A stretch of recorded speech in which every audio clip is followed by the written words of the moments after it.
now we're recording. Okay. So, so for this problem, how many degree of freedom is it? Step 1, right? Find out if it's chapter 16, chapter 17. Step 1, find the degree of freedom. The answer is 2. Why is it 2?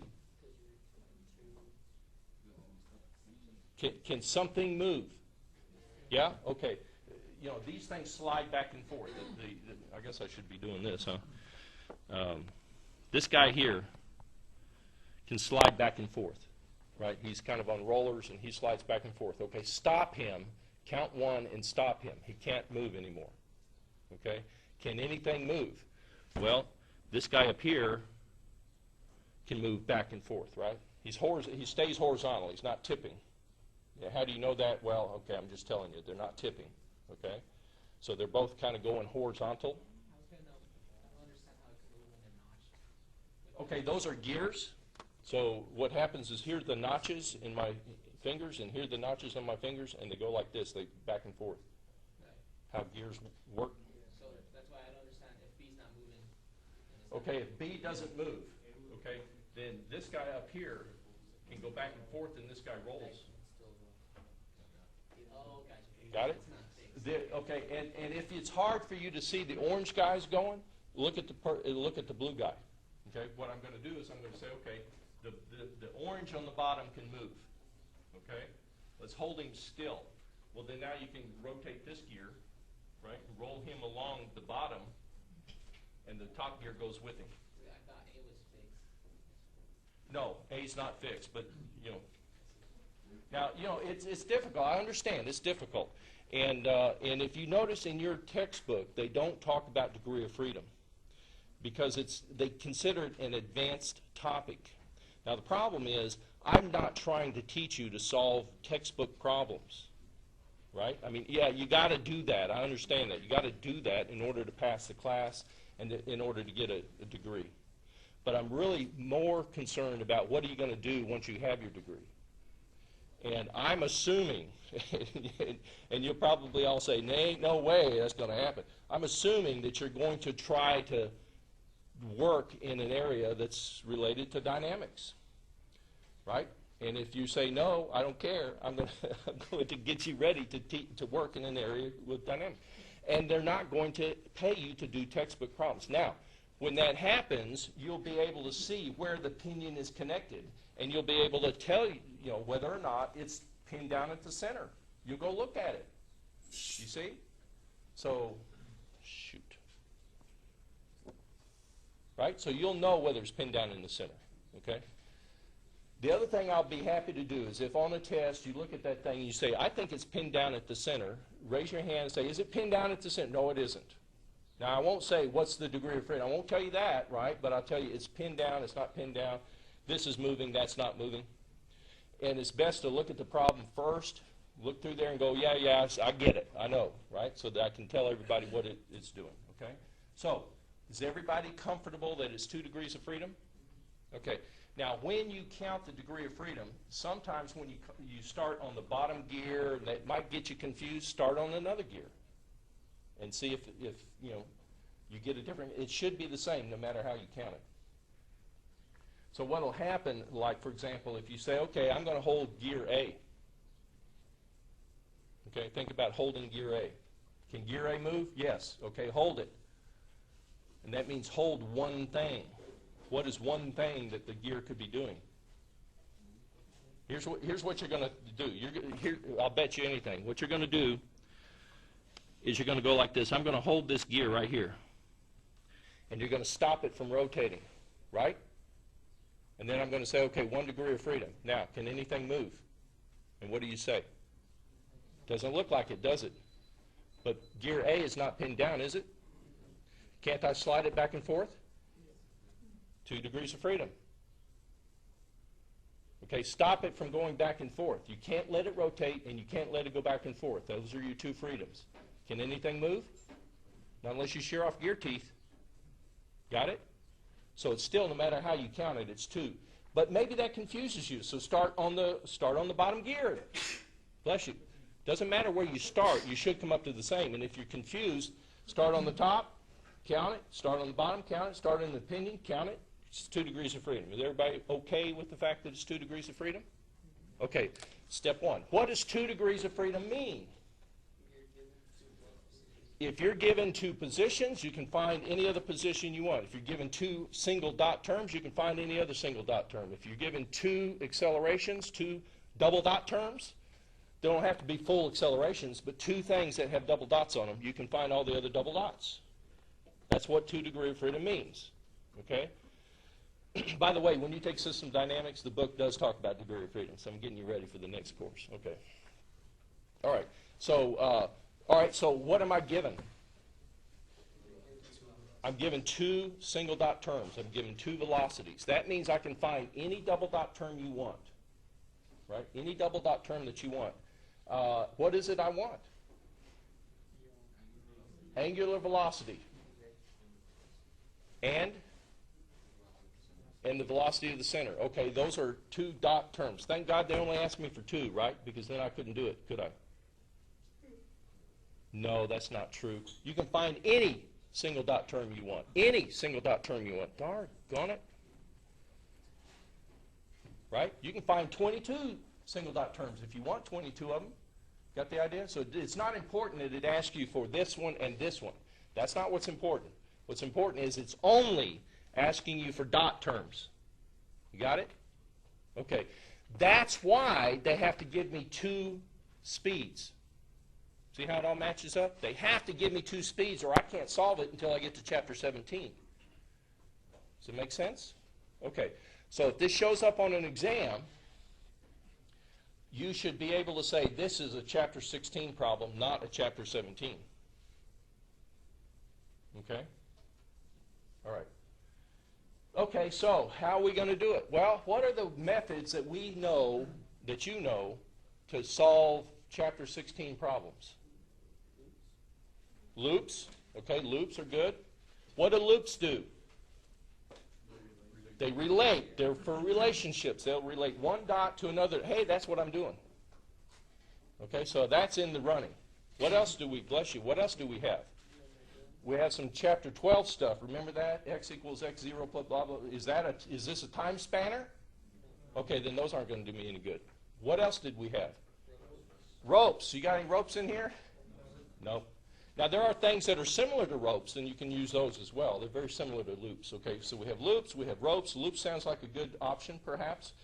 Let's see. The other one is the special points, this thing, the omega R stuff, right? We have that one. That's chapter 16. You can bet which way we're going to go, right? Chapter 16 stuff, right? The omega R. I call them special points. Okay, let's see. You can also write the position of something differentiated a couple times. You can do that.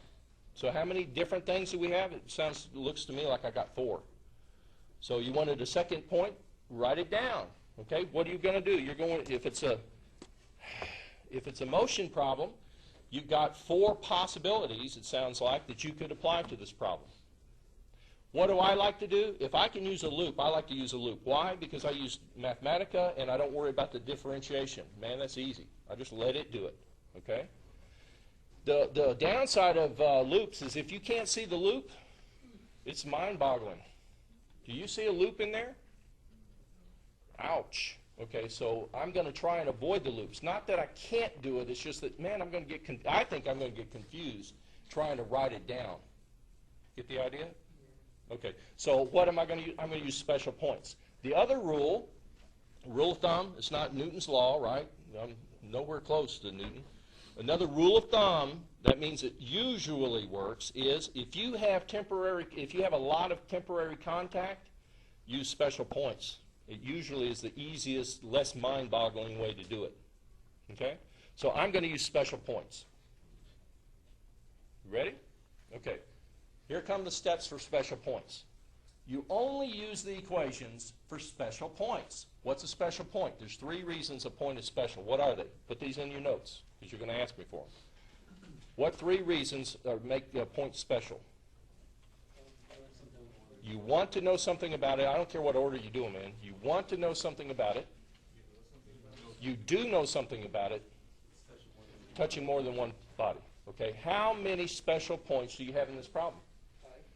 Okay, good reading, right? How do you know what they are? Show me where they are. And they're labeled, okay? Right? This point B at the bottom, that is glued down, it's painted on, it's a red spot, it's a black spot on the gear. It doesn't move. When the gear, when the gear moves, it moves. Dang, gummit. Come on. Almost got this technology down. Almost, man. Okay. When the rack moves, B moves. You got it? Okay. C. Tell me about C. Why is C special? You know something about it. It's painted on the top rack. When the rack moves, it moves. What is its velocity? Since you say you know something about it, what is it? It's 4, and it's to the left, because they told me that, right? There's another reason that C is special. It only has to have one reason. It's in contact. It's in what kind of contact? Is it always in contact? Temporary contact, right? Because as the thing moves, it's going to roll away, right? So it's in temporary contact. Is it slipping or not? Those are gear teeth. Slipping is like this, like this. I don't know how that's going to come out in the video, but right? This is slip. Is it doing that? No. Okay, so it's temporary contact, no slip. Right? We had a table that describes that, and I'll put it on the notes here. Okay, so temporary contact, no slip. Why is P special? I know only one reason why P is special. Okay, but you're jumping ahead. I would say it's special because it touches more than one body. That's why I would say it's special, but you're right, okay, because you're thinking about the table, right? Okay, so I'd say P is special, okay? Why is Q special? And by the way, P is a dot on the pinion gear. So when the pinion gear moves, it's going to move away. So it's in temporary contact, no slip. Got it? Okay. Why is Q special? For the same reason. It's touching two bodies. Okay? And what kind of contact is it?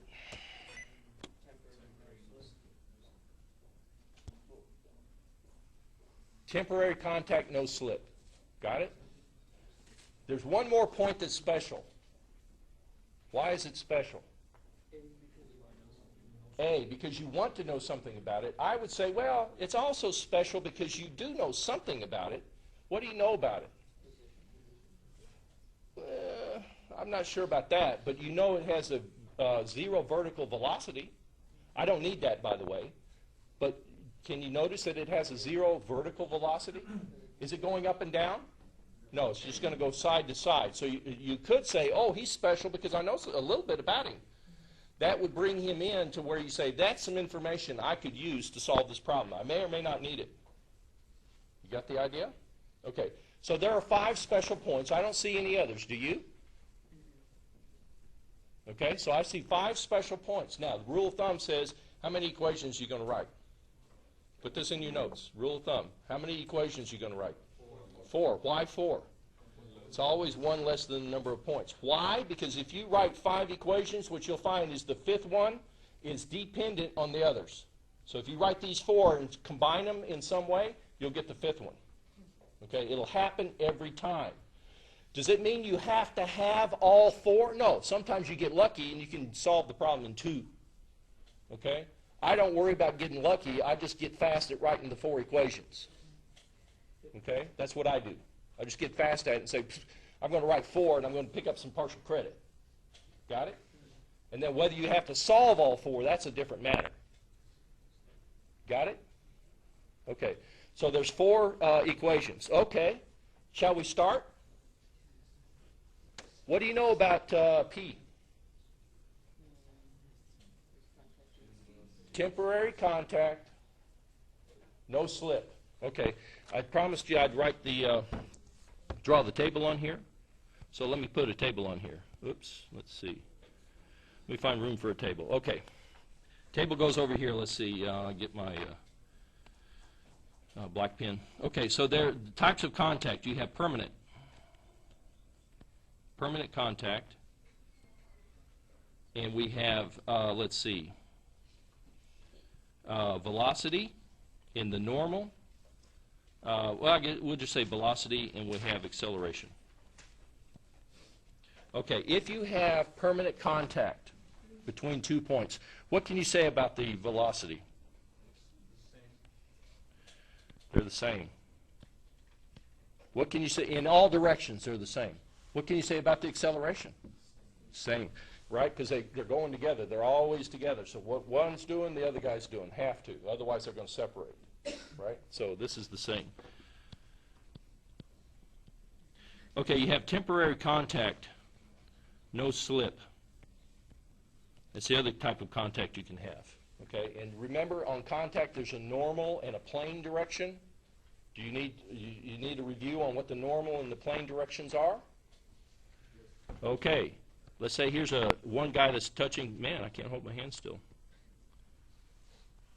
Man, it makes it look like use your imagination, okay? And so here's a point over here that's touching and a point that's over here touching, okay? Each of these bodies will have a center of curvature. They will, okay? So let's say there's a center of curvature, there's a center of curvature.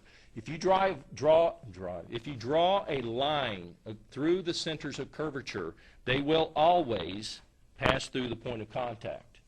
Even if one guy is flat, it'll always do that, okay? And if you don't believe it, go to NX and you try to draw something that, where the center of curvature, and draw the line, and I dare you, just try to do it. It can't happen. That line that I just drew is called the normal. The other direction is called the plane. I call it the plane. Some people call it I don't know what they call it. I call it the plane because it's actually two directions in there. We're only doing 2D contact, or we're only doing 2D problems in this class, but in 3D, there are two other directions, okay? They form a plane, so I call it the plane direction, okay? So I'm going to call that the normal, I'm going to call this the plane. Use your imagination.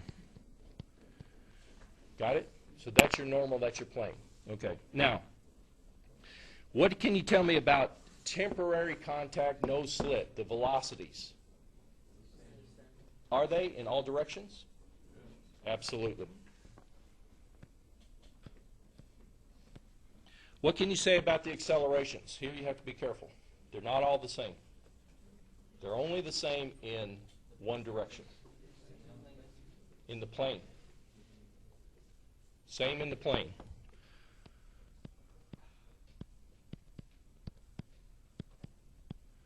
And actually, if you're in 3 dimensions, that's 2 directions. It'll be the same in 2 directions if it's 3-dimensional problem, right? But since we're not doing 3D problems, it's same in one direction. Why isn't it the same in the normal? Well, what happens if you think about something rolling on something else, that point that's in contact has to let go. It's got to let go. Otherwise, it's in permanent contact and it'll stay there and it won't roll, right? That's the definition. It's got to lift off of the incline. Now, if it's not doing this, right, if it's not slipping, then it can't be accelerating that way. So what does it do? It lifts vertically up. I know it's hard to believe, but it'll lift vertically up. As soon as it breaks contact, then it'll take off and do whatever it feels like. Okay? So what's going to happen is if you have temporary contact with no slip, nothing can be happening in the plane. What it will do is it'll lift vertically up, accelerate up, until it breaks contact, and then it's going to do whatever. You have no idea what it's doing. Okay, so it will accelerate vertically away from, I say vertical, whatever is the normal direction, they're going to separate this way, and then they'll spin. They don't go far. They just break contact, and then boom, somebody else is in contact. Okay, that's mind-boggling. That's the way it works. I'll bring you in a demo. Okay, what about temporary contact with slip? We haven't seen that yet. Can you tell me anything about the velocities? Same in what direction? In the normal. Same in normal. They will be different in the plane. That's what slip means, because they're doing this. That's what slip means. Got it? So in the plane, they've got to be different or else there's no slip. Okay. What can you say about the acceleration? They're probably different in all directions. No idea what they're doing. Got it? So that's the table. Okay, we have temporary contact, no slip. We're looking at velocities. What can you tell me about the velocities of the points that are in temporary contact, no slip? They're the same. Okay? So up here I'm going to write 4 equations, right? VP equals VC. Why is VP equal to VC? Temporary contact, no slip. Got it? Okay, so VP equals VC. That's equation number 1. What is the velocity of C? -4. Right? It's 4. What direction? To the left. I always take my eye to the right. Why? Because I forget what I do, and so I do it always the same so that, you know, it's always the same. So I is to the right, J is up. That's the way I'm always going to do it. And if I don't, I will tell you. So if I don't tell you which way is which, I is a pretty good bet it's going to be to the right. All right, so it's a -4i. Anybody have an issue with that? Okay. What's the next equation I write? I've got 3 left, right? So let's do P and Q. Why do I write these in this order? It doesn't matter. I'm going to write 4. Okay, just whichever, right? Between the 5 points, you're going to pick 4, and off you go. Okay? So this one seemed like an easy one to me, so I wrote it. VQ equals VB. Right? Why? Temporary contact, no slip. You see how boring these problems are? I mean, if you do it the way I'm teaching, now you don't have to. You don't have to. Because when I started my career, I didn't do it this way. Right? I just did it hook by crook, man, and good luck. Okay? So anyway, and why is it 8? Why is it +8? +8i. It's going to the right, a value of 8. Would it freak you out if it was going left at 8? Some of you are going, yeah. Some of you are going, no. Those of you that are going, no, good. Okay, those of you that are going, yeah, watch out. Okay, exams could be, if this were on an exam, I might try to freak you out, make it go to the left. Does it matter? No, you just put in a -8i. So what? So what? You got it? Who cares? So what? Okay, what's the next equation I write? It's this one right here, right? Let's see, make sure I got my highlighter on. Here's the highlighter. That was the first equation. That one was easy. Second equation. Okay, here comes the third one. Tell me about that. What's special about that? What am I? First of all, what 2 points did I pick? A and Q? Why A and Q? Why not P and Q? I don't know. Would it work if I used P and Q? Yeah. In fact, I do it the next one, right? Yeah, you got to pick 2, right? You could have picked B and A. B and A. That's dumb, right? And the reason it's dumb is because they're on 2 different bodies. Now, it turns out that B and Q are the same stinking thing in this problem. But what if it was temporary contact without slip or with slip? Man, that's a little harder, you see? So what I do is I pick, if I can, I try to pick points that are on the body together, except when they have that temporary contact type of thing. And then I wrote those. You see what I'm saying, right? So this guy up here, this one here, those 2 points are not on the body together, but I'm using the special point, you know, the contact. You see that? All of the other points I'm going to pick are going to be on the same body. Why do I do that? It's because if they're doing something wild and crazy, you don't want these 2 things on different bodies, because now you got to also keep in mind the contact stuff. That's hard. So if you say, okay, look, I'm just going to try to write all of my points with the omega r stuff, pick the points on the same body, and then there's less going on in your head. Does it make sense? Right? In this case, it didn't matter. I could have done either way. You got it? But it's because it's a real simple problem. Yeah, you have a question. Yeah, quick question. On the point 3, how do you know it's not -0.3? Oh, here? Okay, good question. Let's figure that out. So he's asking about this guy right here. Okay, and let's talk about that. But first of all, you see, why did I pick A and Q? I don't know. I could have chosen P and Q. In fact, I did that next time. Why Q and A? Oh, it could have been P and A. It's just pick 2 points on the body, right? There's 3 of them on that body. I'm going to have 2 equations. Pick them. Don't waste your time like I'm doing, right? Pick them. Okay, A and Q. Why did I put A on the left and instead of Q? Doesn't matter. It does not matter. Okay, it can go either way. Take your pick. The only reason in my mind I put A on the left is the problem asked me what's the velocity of A. So I want velocity of A equals. So I have something that says this is equal to that. Boom. It's easier to solve, I think, than if I shoved it over there on the right. Does it matter? No. Will I take off? No. Okay? Will not take off. So we got A and Q. So what you do when you're writing this special point, you say, okay, I chose the A, so I write VA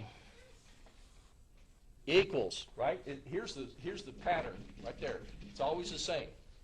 Any 2 points equals velocity of Q. That's why I put a Q there. Got it? What is this omega? Of what body? It's got to be of a body. Why A? Because that's where the 2 points are. Well, it's the pinion. Better be careful because A is a point, right? Points don't have angular velocity. It's the pinion. Why? Because the 2 points are on the pinion. It's the omega of the pinion. Turns out it can be any omega. Don't do that. It'll blow your mind because there's an equation that does it. If the 2 points are in the same body, this is the equation. So it's the omega of the pinion. No question about it. Omega of the pinion. Okay, what is this R? This R has to be R from where to where? From here to here. How do I know? Because it's from the guy on the right to the guy on the left. From the right to the left. Now, here's how your book writes it. They write it as A/Q. Whoops, that's supposed to be a Q, but right, okay. There's a little problem with the technology. A/Q. Okay, here's how I remember it. I think of that as a fraction. Okay? So what I do is and I know that's not multiplied. This is just what I do to remember. Okay? The Q is on the bottom, and I've got a Q on the top. The Q on the top divided by a Q gives me nothing. Gives me 1, right? And what am I left with? A, which matches this guy. You remember it any way you want. Sometimes people will write it like this, which I think is better. R, and they'll write Q, arrow, A. That's okay with me too. And that way you know that it's going from Q to A. You get that? But it's got to go from this guy, whatever you choose. You can choose whichever one you want. Once you choose them, it's got to go from the right guy to the left guy. Otherwise, you'll have the wrong sign. So if it was VP equal to VA, it would be a -3? That's right. If I had written VQ equals VA, this would have been -0.3J. Okay? See how mindless this is? So I expect hundreds on the next exam. If I got it? Okay, or you're on your own. Okay, you don't have to do it my way. All right? I'm just giving you 30 years of experience. That's it. Okay, so why is it a positive 0.3J? Because I'm going from Q to A. And which way is that? Up. How far? 0.3. You see how easy it is? You just have to remember it's right to the left. Always right to left. Then you'll be okay. Okay. Tell me about that next equation. That's 3. Got 3 out of 4 down. Why did I pick P and Q? The only reason I did it was because I know something about P and I know something about Q, so there's fewer unknowns in that equation. That's the only reason that I did it. Could you have gone from P to A? Absolutely. Could you go from A to P? Oh, absolutely. Makes absolutely no difference. Just pick one. I chose P and Q because I know more about P and Q than I do about A. That's the only reason. Okay, so here we go. Why did I pick P first? Didn't matter. I thought, well, P comes in the alphabet before Q. Okay, fine, P. Makes no difference. Pick one, okay? Velocity of P equals velocity of Q plus omega. What omega? The pinion. Why the pinion? Because the 2 points are on the pinion. This guy's only got one guy rotating. If you had more than one body rotating, you got to know which one. Is it this one, that one, or the other one? You pick the guy that the 2 points are on. That's what you do. Okay? So it's omega of the pinion. It's the same one as the omega before. Why is it 0.6J? Goes from Q to P. So you're there and you go straight up. Why is it 0.6? It's all the way across. Why is it J? Because it's up. Okay? Boom, you just picked up a whole bunch of points.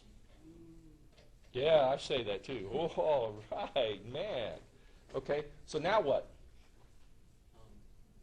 Now you solve. Okay, so here's what I did. I solve them. I come in and, okay, you follow the blue arrow. What did I do for the blue arrow? Plugged in VQ. I mean, all it is, at this point, go to Mathematica and say, you solve it. It's just solving equations. That's all we're going to do. Do it any way you know how. This is what it looked easy to me. I said, oh, I know what Q is. It's 8. So I put in 8. Make sure you put in the directions, because if you just put in 8, you'll get confused. That 8 goes horizontally, right? It doesn't add to a J. I assume you know that from statics, right? Okay, you can't add an I and a J. They don't add together, okay? So 8I. I don't care what you call it, and I don't care if you put bars over it. That's up to you, right? Some people are nitpickers. I don't care, but you better make sure you remember it's a horizontal. You can write it 8H if you want to, 8 horizontal. I don't care. Just make sure you know it's a horizontal one. Okay. Why did I put omega, a number, omega, in a K? So when you multiply the J, it becomes an I? No, that's not why, but that's what it'll do. But why do I put it in omega? Huh?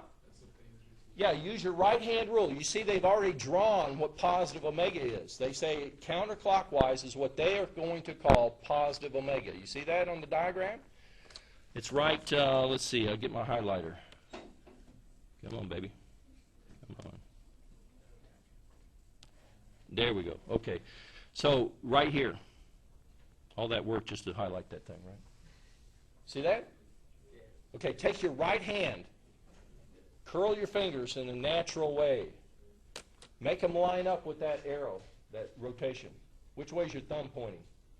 More or less. Out of the paper, right? Okay, that is what I'm calling positive K. I is to the right, J is up, K is out. So that is a positive K. That's why I write omega K. If they had put the arrowhead clockwise, what would you do? Curl your fingers of your right hand in the natural way. Kind of line them up. Maybe you have to do a body contortion or whatever, but line them up in the direction of clockwise. And which way is your thumb pointing? Inward. That would be a negative omega K.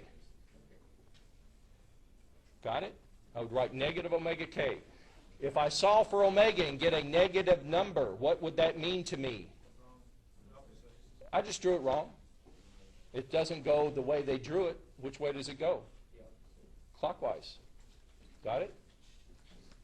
Okay, now, about 25% of you are going to be taking your exam. You're right-handed. You'll be taking your exam and you'll be doing this. Left-hand rule does not work. It gets you negative, negative, negative, negative. Okay, don't do this. Put your pencil down and go like this and then write. Okay? I think Newton must have been left-handed. Right? Because he could write like this and he'd be going... No, I'm just kidding. Okay. That didn't go over so hot. Yeah, he's rolling over right now. Okay, so that's why I put in positive omega K. Right? So all I did was I plugged numbers in. And then what do I do? What's the next step? What's the next blue step? I just did the cross product. How do you know that K cross J is a minus I? Remember the thing I showed you? I'll draw it in over here. Yeah, what you do is you come in here and you do, let's see, you write I. You do it any way you want. Here's an I, here's a J, here's a K. And then you draw positive this way.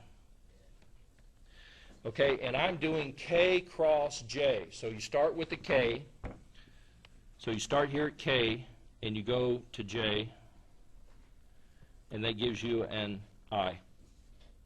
So the answer is an I. Did I go clockwise to do that, or did I go positive to do it, or negative to do it?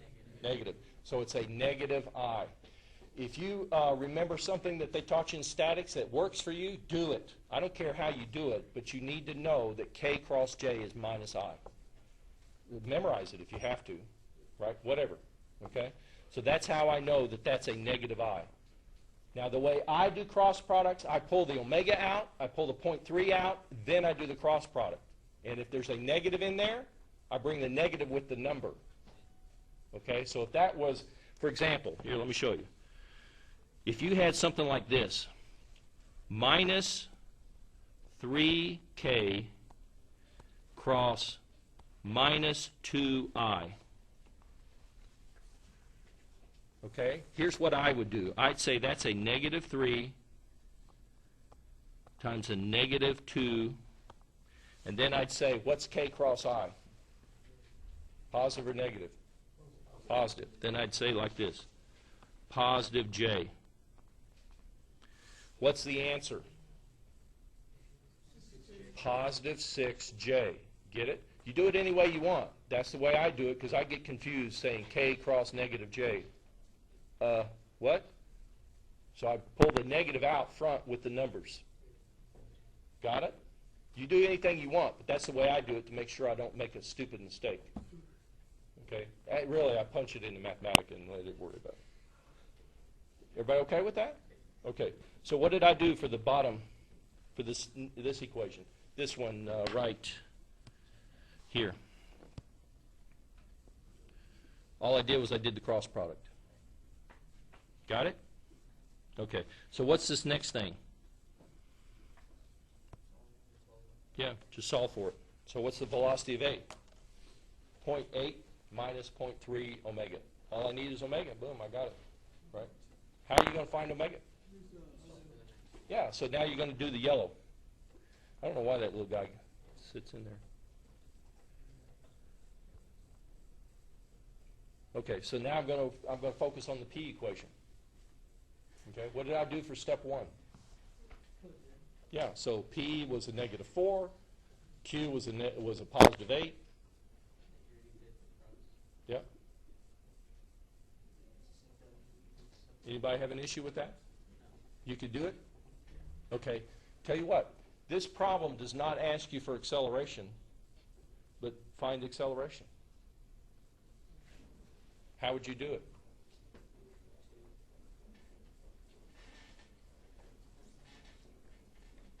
Here's what I would do. I'd count the degree of freedom. Did it change? No. I'd count the number of special points. Did it change? No. How many equations am I going to have? 4. I'm going to write the same equations I wrote before. What's going to change here? Instead of VP equals VC, what am I going to write? AP equals AC, right? And I think it said that the racks were moving at constant speed. I'm not sure, but they would have to tell me a couple of double dot terms, or else I can't do it. Okay? I think it said this rotating at constant speed. Let's see. Well, it didn't say that, but I'm going to on an exam I'll say, okay, they're moving at constant speeds. Okay, I just told you 2 double dots. Okay, so the acceleration of P equals acceleration of C, and what's the acceleration of C? 0. Very good, right? Because it's moving at constant speed. What if I try to trick you and say he's accelerating to the right at 2 meters per second squared? What would it be here? Positive or negative? Positive 2I. So I can't fool you, even if it's not constant. I can't fool you, right? Is everybody right with that? Okay. How do you know that those 2 accelerations are the same?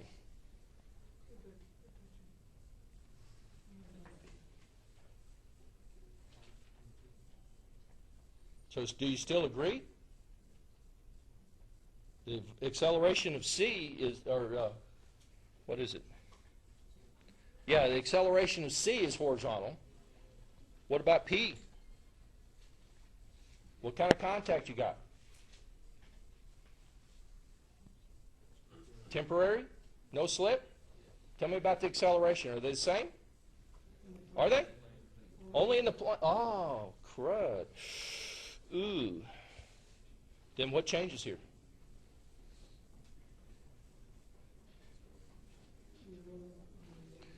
Velocity of P, or acceleration of P, right? Let's see. Let's put it in blue. Make sure that we don't get it confused. Acceleration of P equals, does it equal the acceleration of C? Okay, it's equal to the acceleration of C horizontally. Let's see. How would I write this? Okay, plus some double dot in the J. Right? What's the plane direction? Let me back up. What's the plane direction? Horizontal? Okay, so the accelerations horizontal are the same. Right? So what's the acceleration vertically? Is it the same? No? Okay. So you have an extra vertical component. Right? Okay. Now, how's that going to, what's going to happen? Well, down here, if you notice, when you do your cross products, all that J stuff is going to disappear. Okay? Do it this way. Let's say that these guys are moving at constant speed. Try to find the acceleration. On Wednesday, I'll show you what it is. Okay? So that's the only thing that's going to change. Well, also this equation, the Q. The equation for Q, this one. Because they're temporary contact, no slip. So what do you know? Well, horizontally, it's the same as B. Vertically, nah, I don't know anything about it. Okay, try that, see what happens. You want to do another problem? Okay. Okay, how about something like this? Let's see if I have one that's okay, how about this one? How about you all do this one?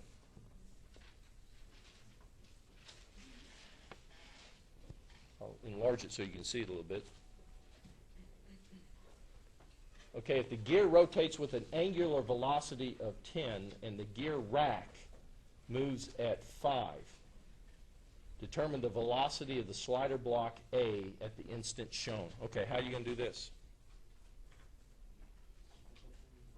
How do you know special points? Let's back up, make sure it's a Chapter 16 problem. Okay, so we're going to start from the very beginning. You know it is, but okay. On the exam, how do you know it's a Chapter 16 problem? What are you going to do first? What's the first thing you did that you wrote in your notes today? Step 1, count the degree of freedom. What's the degree of freedom?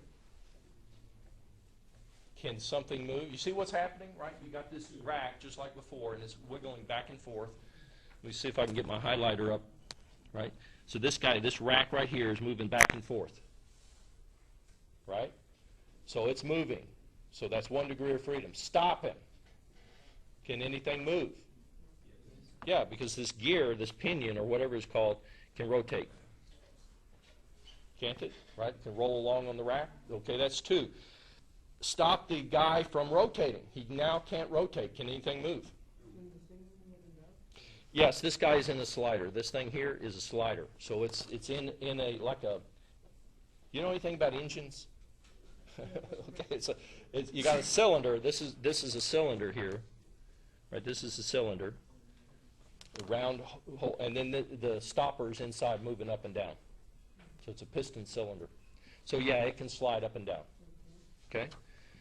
So the rack is 1. You stop the rack and count 1, and then the pinion or the gear or whatever can roll along. So that's 2. Stop him from turning. Beg your pardon? Yes, it can, because there's a hinge right here. And there's a hinge right there. But if they were bolted on, then yeah, there's only 1 degree of freedom. In fact, there may not be any. No, there'd be 1. Okay. But yeah, those things can pivot. It's hard to see, I know, but in real life engineering, you go look at it and say, oh yeah, I can see, yeah, they're hinged. Okay. Okay, so the thing can turn.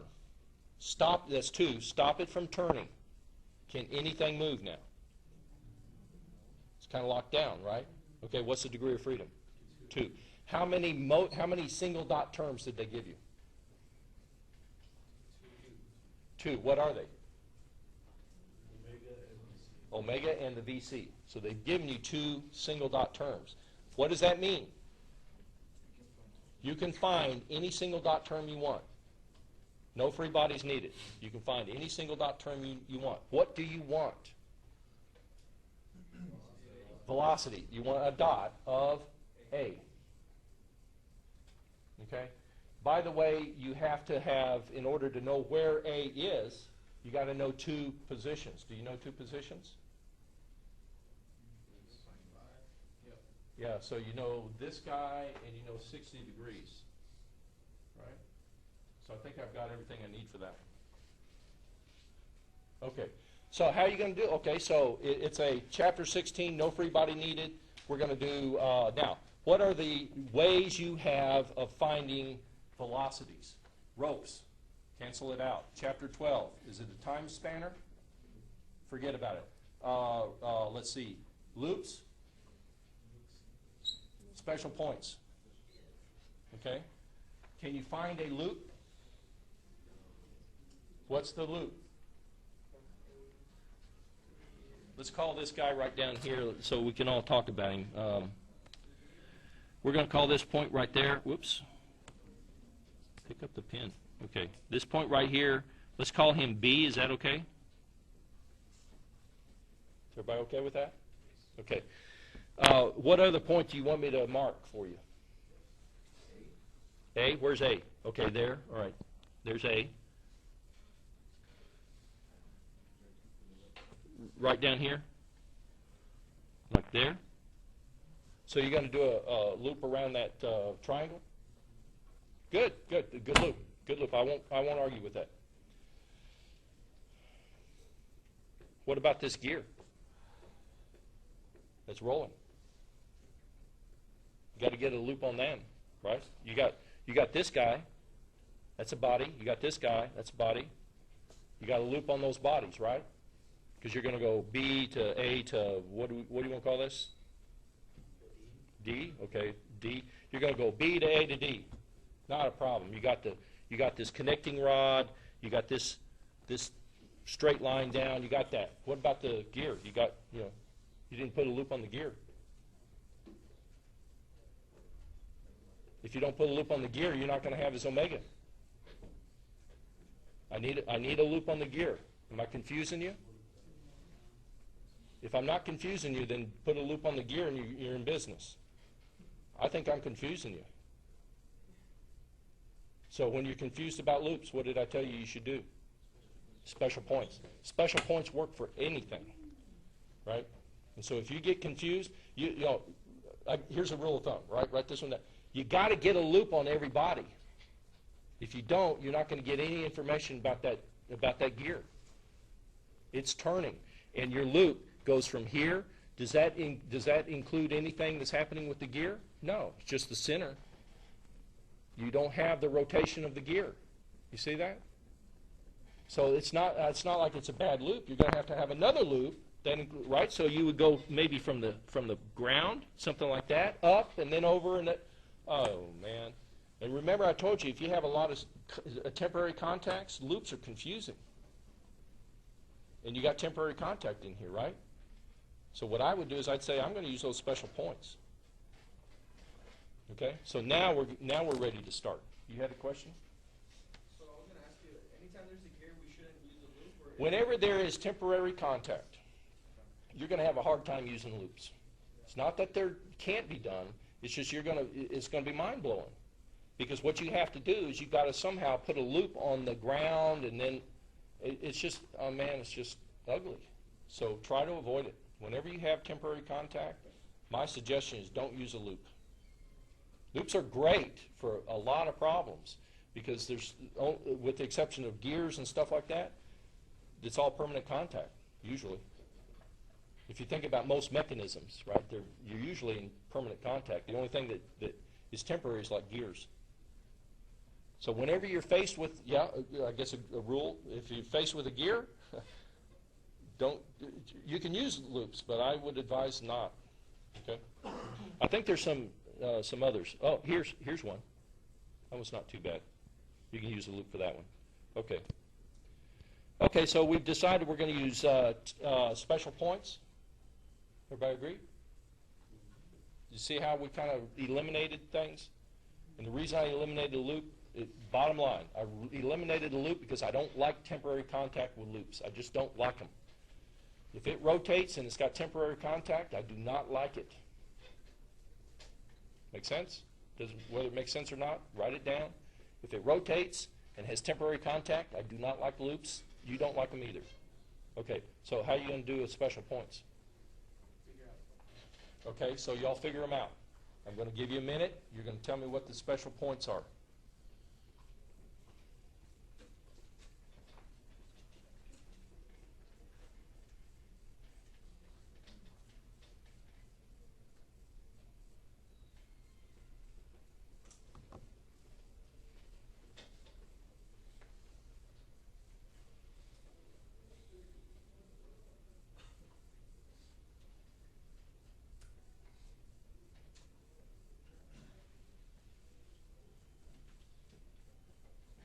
How many of y'all counting? I count 4 also. What are they? A, very good. Why is A special? You want to know something about it. You do know something about it. Does it have any horizontal velocity? Okay. It only needs 1 to be special. You know something about it. And what else? Touching the ground, and it's touching that the connecting rod. So it's special for 3 reasons. Okay, so A is special. What else is special? Center of the gear, that's what we call B, I believe, right? Why is B special? Because it's touching the connecting rod and the gear, and you know something about it. What do you know about it? It's moving horizontally. So there's, it's not touching A, the rod. It's touching the connecting rod and the gear. So it's, yeah, it's on this one, and it's on this one. Okay, so it's special for that reason, plus you know it's moving horizontally. Right? What is C? That's the rack, I think, if you read the problem. This is the gear, the rack moves with VC equals, right? So C is on the rack. So I'll draw it in here. So C is right there. There's C. Bless you. Okay. What other points are special? A, B, that's 2. You said there were 4. Okay, that little blue point that, you know, why is it? It's on the little it's on this little rotating gear, right? Why is it special? It touches more than one body. Okay, what do you want to call that? Well, I've got a D, so I'm going to call it a P. You can call it whatever you want. Okay, usually, I don't know why, but contacts are P's and Q's. I don't know. It's 30 years of doing the same thing over and over again. So you call it anything you want, it doesn't matter. It's special for only one reason I can think of, is touching more than one thing. Okay, but it's on the little rotating gear. Okay, what else is special? C, the way I've drawn it, I wouldn't call it C, right? It's got to be this guy right here. So we'll call him Q. Is that all right? And Q and C are doing the same thing, aren't they? Because that was on the quiz, right? Q and C, right? The rack has got 0 here. So what did the quiz say? Oh, those velocities are the same, aren't they? Okay. So Q and C are doing the same thing. Right? Okay. Any other special points? Okay. I'm counting 4. How many equations are you going to write? 3. Pick up some partial credit. Write them. Write some. Bless you. So we all do the same thing. Give me a point that you're going to write between. 2 points you're going to write between. P and C, I'd say P and Q. P and Q. Okay, you had a question? We're not using D anymore, right? No, we're not. You want me to erase it? Yeah. Okay. Just to keep you happy, I'm going to erase it. Maybe. There's a little lag in the software, but okay, D's gone. It doesn't matter which one. You're going to write 3 equations, right? So write me 3 equations, just so we keep them straight. P and Q looks like a good one, because it's the contact stuff. So write the P and the Q.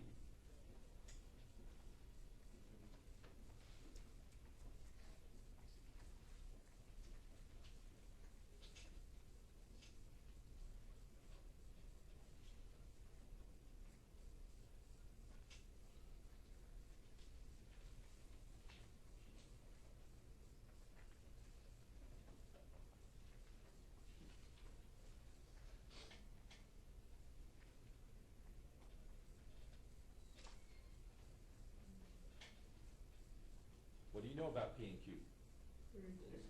Okay, well, getting ahead of me, right? For those that are confused, it's temporary contact, no slip. What does the table say? It's not up there, but it should be in your notes. Velocities are the same. What is the velocity of Q? It's equal to minus 5I. So what is the velocity of P? Minus 5I. So you should write down velocity of P equals minus 5I. If this were the acceleration, then I would write, you want C to be accelerating? Give me a number for acceleration of C. Speeding up? We'll say speeding up at 2. So I would write acceleration of P equals minus 2I plus yj. I don't know why. Yj. Got it? Because it's temporary contact, no slip. Acceleration in the plane is the same as the acceleration of Q, which is horizontal 2. And if it's speeding up, then it'll be to the left. Why is acceleration 2 again? Okay, let's make one up. Okay, so what I'm going to do is I'm going to say, just to get you ready, the acceleration of, the acceleration of C is speeding up at the amount of 2. Okay? Temporary contact, no slip, means that the Q and P have the same acceleration in the plane. So I would write acceleration of P equals, in the plane it's got the same as Q. What has Q got in the plane? Negative 2, right? So it's a negative 2I. What do you know about the vertical? Nothing. I'll just put a double dot just so you know it's an acceleration term. How's that? Okay? So if I were doing acceleration, I would do that. Now, what if the rack was moving at constant speed? What changes? Yeah, the negative 2 is a 0I plus y double dot. I don't know it. J. Right? Have faith. You write the 4 equations, or 3 equations. It'll work out. You'll say, well, how in the world am I going to get y double dot? Try it. Show it. Do it. You'll see. It'll come out. Don't worry. So you have to have like acceleration that's going away. It has to. This thing will be non-zero. If it's rotating, it will be non-zero. So what you'll do is, like it will be just like impermanent contact. if it wasn't accelerating this way, and it had the same acceleration this way, they'd be in permanent contact. They would never leave, because whatever Q does, P does the same thing, and they'll just ride right along with each other, and they'll be in permanent contact. It has to be non-zero, or else they will not separate. So if they're going to separate, it's got to be non-zero. Got to be. How are you going to solve it? It looks like you're bringing in another unknown. It will work out. Trust me, it's going to work out. It will. Do it. We haven't done any yet, but do it. I'll do one Wednesday. Okay? Did y'all write the velocity of P? Got that in your notes, right? Now what? You're going to pick 2 more, right? Which ones you going to write? P and B? Why not Q and B? Yeah, pick them to be on the same body. It's easier, okay? So you could go from Q to B if you really are good, and I'm not saying you're not, okay? But pick P to B. So write the equation for P to B. Do you want to start with B or start with P? Makes no difference to me. The B or the P? B? Okay. Write it, B, start with the B. VB equals.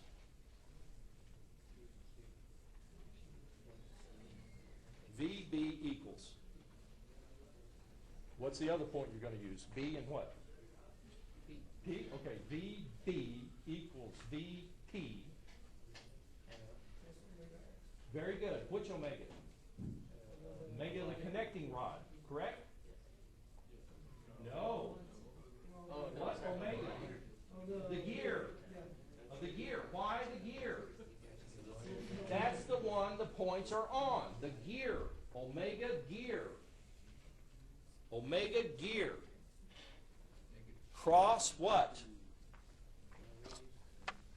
Yeah, so we're going to write VB equals VP plus omega gear cross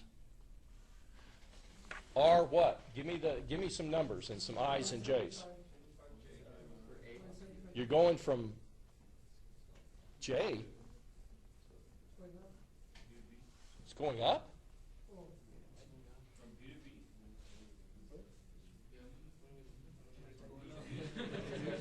Is it going up or going down? Why? Why? Why? Because it's always from the guy on the right to the guy on the left. That's why. Don't let me fool you. Right? It's from the guy on the right. Everybody know what right is? Guy on the right to the guy on the left. So it starts on P and it goes to B. Right? Okay? P to B. Where's P? Down here? Where's B? So is it up or down? Up. Don't let me fool you. Okay, so I'm going to put in, what's the number? Well, let's do it in millimeters, okay? Everybody okay with millimeters? 75 J. Give me the number you're going to put in for omega gear. Positive or negative? Okay. Take your right hand, curl your fingers in a natural way. Move them in the direction of this omega. Which way is your thumb going? Into the board. I call into the board negative. Okay? So that's a minus 10K. It goes in there for the omega. Everybody okay with that? Now, by the way, you may not choose I, right, J up, and K in. You can't do that. You must always choose a right-handed coordinate system. You can choose your I any way you want. You can pick your J any perpendicular that you want, any perpendicular. But the K has got to be a right-hand rule. You've got to go from I with your fingers curling towards J, and the K has to go in the direction of your thumb. Okay, has to. Otherwise, everything will be negative, negative, negative. All right? Is that clear? So, I right, J up, K out. Okay. All right. So now you're gonna plug in there. That's the second equation. Where's your third equation? Okay. Between where? A and B. Why? Okay, because it's really only two left, right? And also, always pick your points to be on the same body. That's why I don't go from A to P. Not that you can't, but it just brings in more complicated stuff. Don't do it. So I'm going to pick between A and B. Do you want to start with A or do you want to start with B? A? Okay, write it. VA equals. See how boring this is? You should be falling asleep. You are. Not because you're sleepy, because it's boring. It's the same thing. There's no reason you should be making this, unless you make a stupid mistake and say, oh, yeah, it was a negative. Right? Yeah. Where are we doing in millimeters? You can put it in meters if you want. Put your angles in radians, seconds. If you don't want to worry about units, put everything in radians, seconds, meters, kilograms, newtons, and then don't worry about it. Otherwise, you have to watch out for your units. Okay. Somebody have a question or?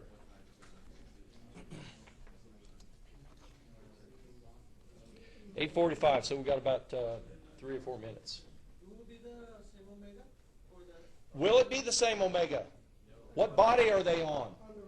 On the rod. It should be the omega of the rod. It's not the same. Now, you could be saying, hey, look, man, I'm an engineer, and I know, and for some reason I know that it's 10. Do you? Is there Newton's fifth law that says, yeah, the omegas are the same? Not that I know of. So I'm not saying that you don't have insight, because you might say, well, yeah, because this one is the same length as that guy, that these guys have to be rotated. Oh, okay, you're on your own, man. I'm not saying you can't do that. I'm just saying be careful. Right? The formula says it's omega of the length. And you can solve for it. So why don't you just do it and then say, ha ha, it's 10, man, I'm good. Ooh. Do that rather than say it's 10, because if you're wrong, all your numbers are wrong. Because you're wrong. You put in the wrong number. You see? I'm not saying don't ever use your intuition. I'm just saying you be careful when you do. Because quite often you're wrong. Okay, we have 2 minutes. So let's write it real quick like. Okay, velocity of A equals velocity of B plus omega of the link. I think the link is going this way.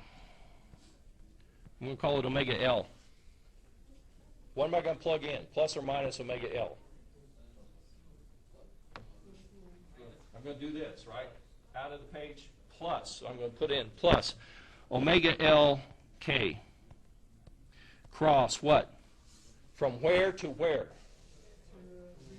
From B to A. So I'm going to go left, and that looks like that would be 0.5 cosine 60. Let's do it in millimeters, right? Oh, that's a meter. Okay, 500 then. Okay, so it'd be 500 minus 500 cosine of 60 left, so it's negative I. And then it goes up. Plus 500 sine 60 up.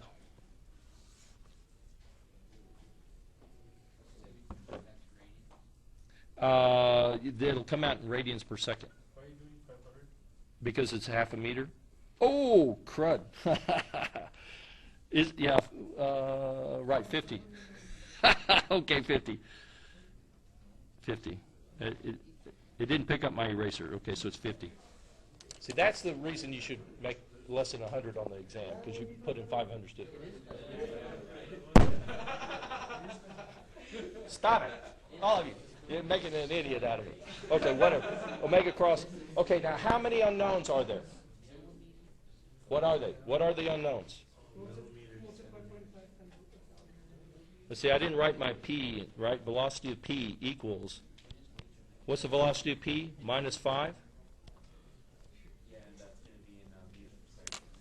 Okay, then I got a unit problem. Okay, but what are the unknowns? I know P, right? So I know P. So I know this guy completely. I'm going to take that and put it in here. Right? Any unknowns in here? What's unknown there? VB? You got an I and a J maybe. You got it? So the second equation is going to tell me what B is doing. Okay? I'm going to take that and I'm going to put it in here. How many unknowns are there? What are they? VA? I and J? I and J? And omega? 3. Uh-oh. I've only got an I equal I and a J equal J. There's got to be something else known. How do you know that? It's going straight up and down. So the velocity of A is what? Velocity of A is straight up and down. Let's call that DJ. Isn't that true? Okay, now how many unknowns? 4. I've got the VAI, VB, right? VAJ, and omega. But I've got an I equal an I, and an I equal an I, J equal J, J equal J. So it's working out. Oh, I know what you only got 2, because you say you got okay, you're going to take this. Let me back it up. I think that's it. You're going to take this guy right here. You're going to put him in right there. Now you got 2. Has that worked for you? Okay. And you're going to set I equal to the I, the J equal to the J. You're going to solve for the 2 unknowns. Bang, you got it. problem solved. You just did your first problem. Or maybe you did more. Maybe you've been doing